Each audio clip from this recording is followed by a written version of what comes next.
what's the likelihood of making money or winning money in the lottery? Interesting topic. But it leads to another topic which we've always got about, which is, how do I make money? What's the likelihood of making money? So just introduction, I'm Patrick, I'm CEO of Orukka. Orukka is a payment ring.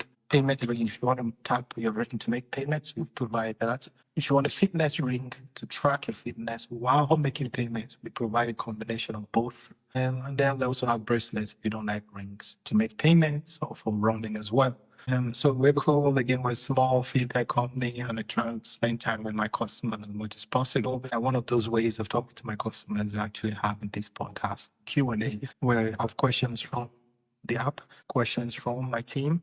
And I'm interested because, again, with CEOs, we talk a lot, right? I kid you not. Whoever is claiming they don't is lying or they don't know their job. So we had meetings all day. We talk to our board, we talk to our investors, we talk to the press, and we talk to everybody but customers. So I'm going to change that. So there'll be a lot of this. And, success for us is just having customers. So if you like and share, it helps. If not to worry. If you learn something, I'm happy with that. And that's key. So we're not here to make money on this. We're not influencers. And neither are we, any of those that have taken money and need money, at all costs. No. We started this. You can see the registry as well. We started this. I got most of it and my friends as well, all bankers. So we're trying to make a change here. So speaking of bankers and, again, gambling, here's the point. How do I do well at work? It's all linked, trust me. So here's the point. I looked at the stats the other day. A lot of people play lottery, they gamble. And when they gamble, they go in and they buy a lottery ticket or a scratch card. They hope to make, life-changing sums. 1 million, 10 million, 20 million, doesn't matter. Powerball, they get up to 100 million, depending on what country you're in. Dollars. Crazy money, right? Life-changing, good or bad. You can look at the history to tell you. But keys, people are taking this effort and this gamble because they think they will make money. Okay, if you look at the odds of that, it's ridiculously low. It's 1 in 300 million. But here's the point. They do that with hope that they make money and they take that gamble, leap of gambling because that's not faith. Now the point now becomes, what other things? So here's the point. You can also go out when it's raining. When it's raining, like, well, you're taking a gamble. It's higher. It's more likely that when you gamble to go out and walk in the rain, you'll be struck by lightning and die. It's 1 in a million chance. That's think about it for a minute, which we don't understand as humans. If we scratch a lottery ticket or you go out in the rain, going out in the rain and being struck by lightning and die is more likely to happen. In fact, 300 times more likely to happen compared to you scratching to win the lottery. But better start. How about if you start a business? If you start a business, right, is that famous 1%? That's where the 1% came from. If you start a business, you got 1%, most like 1 in 100 chance, right? Then you have 1 in 100 chance of winning and being successful in that business, which we see as incredibly hard. To start a business, like I started as fintech. My friends were looking at me. I worked in banking, and it'd be the same. You look at anyone who's worked in banking. So, in terms of my background, I'm not from, I'm not drop out from Stanford. If you drop out from Stanford these days, you have money. People throw money at you. If you are, if you're going to be deported and you have a bad story or a sad, sob story, this is just throw money at you. Like your name is, or second name is AI, or you've have product, anything called mirror.fitness.ai, you're in. So people throw money at those things. So I'm not any of those, right? The point I'm trying to make, okay, and that's the case, right? So if you're one of those people, trust me, people throw money at you. But if you're not made out, you need to work hard, okay? And then work hard to start a business is seen as a big hard, but that's 1 in 100, which is more likely to happen than playing the lottery. So you have two choices. You either play the lottery or start a business, and even that's hard for most people. People think it's too hard to do, but you should do it. Right? I've started my business. It's not, I think if they're to say what you do, how you do it. I've got an episode and I've even talked to a lot of people on that as well. It's a topic I'm passionate about because I'm doing it. Another topic I'm passionate about is working. So I've worked in banking for the last 18 years. I've worked from, the top 4 consulting firms. I've worked in 2 of the 4. The last 4 years. I've worked in several banks across several doors as well. So I have that experience of 1, interviewing, number 2, analyzing banks on what to do. And I'm making money as it and made a lot of money on that. And then, get some sort of satisfaction. I'll tell you what, it's not the same as starting your business. That's easy. Neither is it the same as winning the lottery. So the more likelihood, right? So if you go, you get your paycheck at the end of the month, you're happy. But happiness is not the same as creating a product, right? A ring, and then someone goes and taps, oh, that's your ring. that makes you super happy. It's not like you make money. We actually can lose money right now. But tapping, it's mind blowing. It's one of the happiest things on it. So the point is that the more likelihood, right, of things happening, the more we take it for granted. So we get paid at the end of the month, we take it for granted. The whole thing we take for granted. Getting a promotion at work. Getting a promotion at work is easier than you think. So it's about 60% likelihood, which is that's it. So if you go to your boss right now, okay, you have an okay relationship. No, not if you're antagonizing each other. But if you have an okay relationship with your boss, you have a 60% likelihood you go to him and say, hey, I want a pay rise. 60% of the time you'd say, okay, or I'll get back to you, or let's work out a plan on how to get you that money. But some people don't because they don't want to put themselves out there. You're out there already. When you talk to your family, you're putting yourself out there. You're talking to your family. They expect to hear from you. When you went for an interview, you're putting yourself out there. Have you written your CV before? If you've written the CV before, that's cringeworthy. If you read it, you're like, what? Like, who writes this? That's you. When you put yourself out there, you win. Okay, so if you get nothing from here, get that. Put yourself out there. Don't be afraid to be cringe. When you write a cover note for a job, when you write a cover note and you read it back, you'll be embarrassed. That's cringeworthy, but it's worth it. Same way as well when you sit for an interview with your suit and you talk and you present. You're presenting, acting. Obviously, you're not going to go into work the next day and act that way, but you're acting your best light possible. And again, same like I'm presenting right now, okay, but this is me because I'm not scripting. But the point is, when you go for an interview, you are actually trying your best to sell yourself. So you take it as an acting, as a presentation. Be cringe if you need to. Tell a story, and I'll talk about how to get interviews in a minute, right? And this is what I did. Right? I used to interview at least. I remember we consulting, I would interview partners. So I worked in banks where I actively interview partners to bring up projects, interview senior directors to interview and bring them out to projects. So I saw the interview techniques and I saw who we went to. Sometimes you go with the top four, the MBB, because you went to, so MBB is Mackenzie, and what the third one? Comment below if you remember off the top of your head. But I think I don't remember now. It's Mackenzie, Bain, and BCG. That's MBB. And then we have Deloitte, Deloitte PwC, KPMG, and EY. So those four, again, between the four, and then it's the two. And then they're the top consulting firm that banks have to go for. But even then, you then go through interview stages. The partners interviewing for positions, they interview for projects. And I was part of that. And then at Deloitte, I interviewed others on KPMG, which again, you see the people coming in.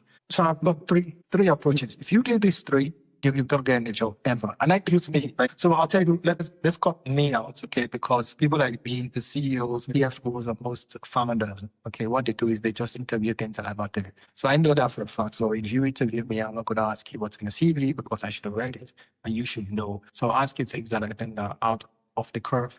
That brings out your attribute. So what would ask me be, what's your relationship with your dog? Silly as that sounds. I know you have a dog. If you care about the dog, what you do with the dog, that tells me a little bit about you, but there's no bad or wrong answer, but it tells me a lot compared to another person telling me, and the kid their dog will be fine.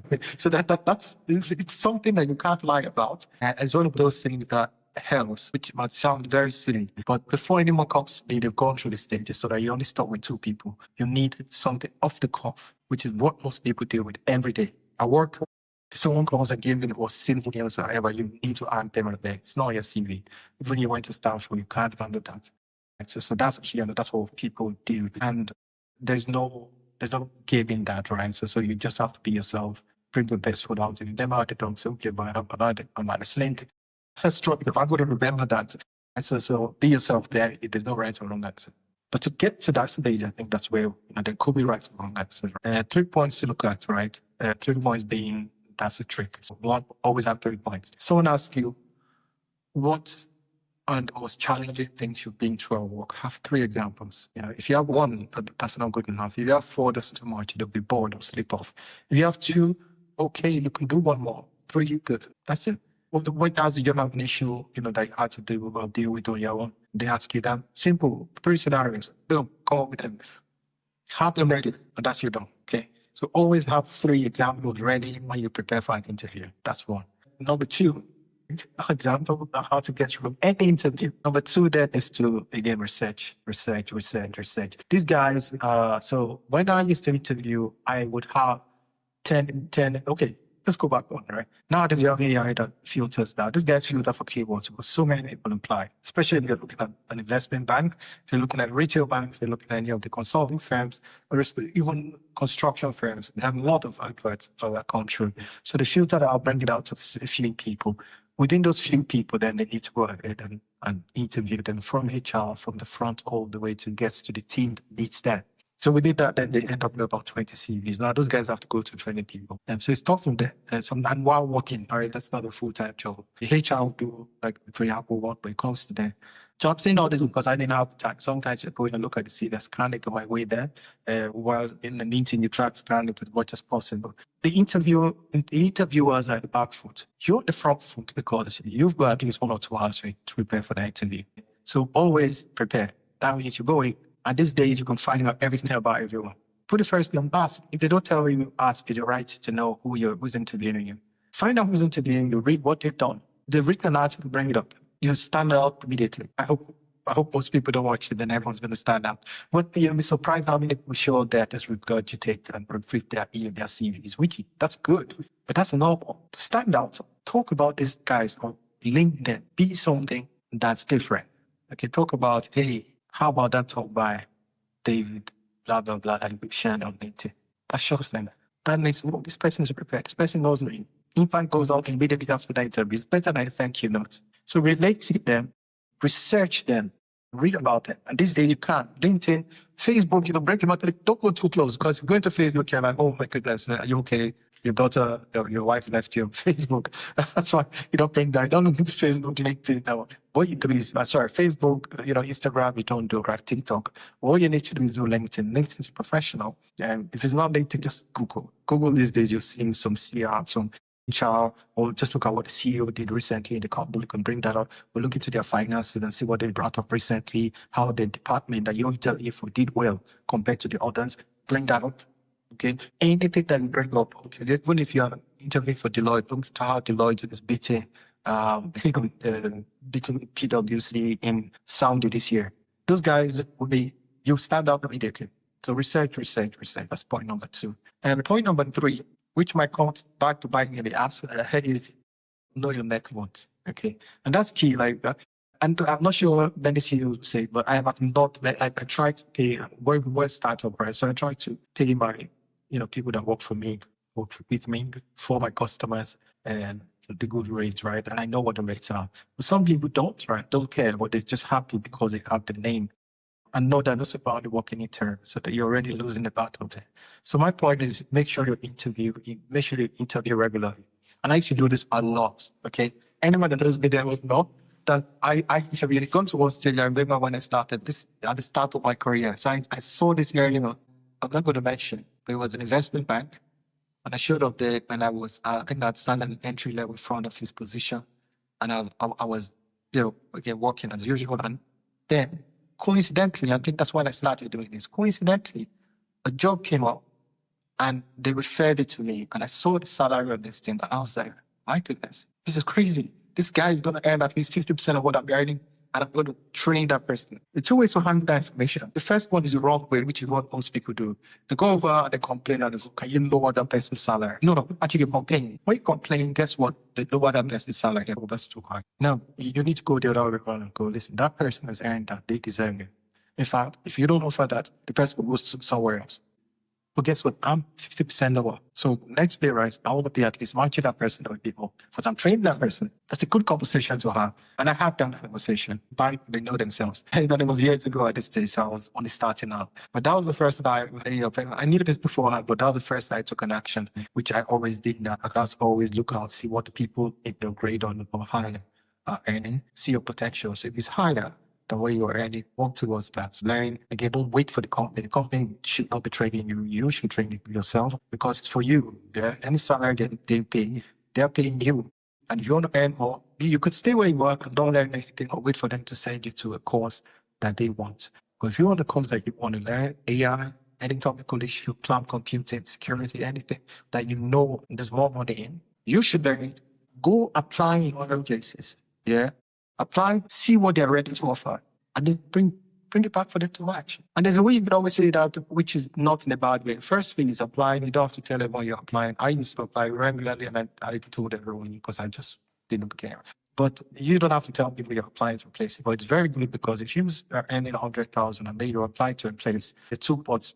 The number one is you might actually get an interview, which is good. So if you have 6 months and you're looking for a job in the next 6 months, you actively check between now and 6 months, you will get interviews and you practice and you learn. It's hard to do this. It's hard to talk to people. If you haven't done an interview, even if you're interviewing people, if you go around the table and they talk to you and ask you some questions, you'll be shocked. You'll not be ready for these things. So apply, interview. People who don't want to interview don't want to progress. Obviously, they'd rather you stay where you are, right? So don't fall for that, right? It's you and your family. If the company goes down, you're going down. If the company want to reduce headcount, you're out. So think of it the other way. You should also be able to go. So I say this at the company owner because I did that, and I spend my people that work for me to do that. And if I'm a paid, I try my best. And they know we do because they can see the output as well. They feel part of it. With the company, if for some reason you don't feel part of it, try, go, and you might be right. Like you might be earning more than you should be earning. That's good. Zip and then I know that you're earning your marks. But if you're not, then you need to be and you see better options. Then the options are on the table. You have two choices. Number one, you take the choice. Or number two, you disclose it and ask them to match politely. There's a conversation around that. But you have to talk to people who want guidance on how to structure that conversation. But something you could talk about. It's always around, hey, explain the issue. Explain how tough life is on you, which is the truth. Tough life is tough, no matter even the best CEO has a tough life. Bike. And traders, those people who you think are earning millions, right, are struggling. And then why? Why are you struggling? Because if you're a top trader earning, Switzerland, if you check how much it is, it's a lot, right? So I worked in Switzerland, worked in derivatives, which is a complex form of finance, right? Within that, you check how much traders are on, which is a lot. But here's the point: in Switzerland, things are expensive. They have to send their kids to private schools.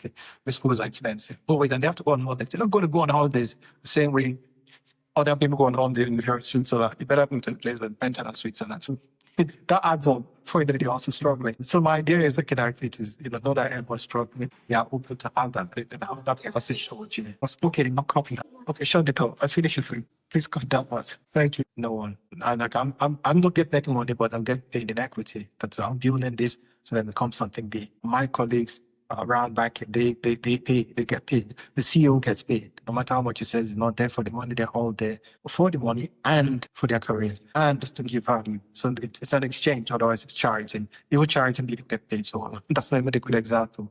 So everyone is about the money. They know it's about the money, but the only thing it should not only be about this. Again, you don't want to talk about the money every day or every week, every month. No, but you have a review. You have a quarterly review. Go to your quarterly or annual review with a salary back that says, hey, I'm currently on 100,000. I see a similar job where I got an offer for 120,000. Can we discuss how I can get there, please? Because inflation has been 2% over the last few years, 2%, and I'm getting the pay rise of 1%. I'm losing money. People talk to you about that. Yeah, he was, okay? Or if not, then you leave there, come work with us. Come work with somewhere else. Cool. So that's it for me. Thanks, guys. 3 points. I hope I've summarized it there to improve your career and grow wherever you are, banking, finance, entrepreneurship as well. And lastly, just ask. I had the video where I talked about billionaires get to where they are. They ask, and they raise the most money. Look at any of the guys. Elon Musk raises money constantly, and he has the money. If he just pay for a project from his cash, and he's going to be broke. But he asks people for money. He talks about his goals. People contribute to his goals and his vision. The same thing with you. If you're an entrepreneur, people pay money for your goal and vision. Even if you work, people will pay for your goals and vision. Goals and vision as a 9 to 5 is to make sure that you pay for your family and continue to work. That's a goal. That's a vision. You lay it out on the table. People are going to help you get to that goal of vision. Okay. Otherwise, what's the point of getting the salary and everything goes on transport and rent? Then you can't even eat. You can't be part of the community. You're always going to think about money. So you have to talk about these things openly and not be ashamed to. So that's it for me. Thank you very much. Thanks, guys. And another long day of, helping our customers, being there for our customers. Order your ring now if you haven't, Orukka.com. Thank you.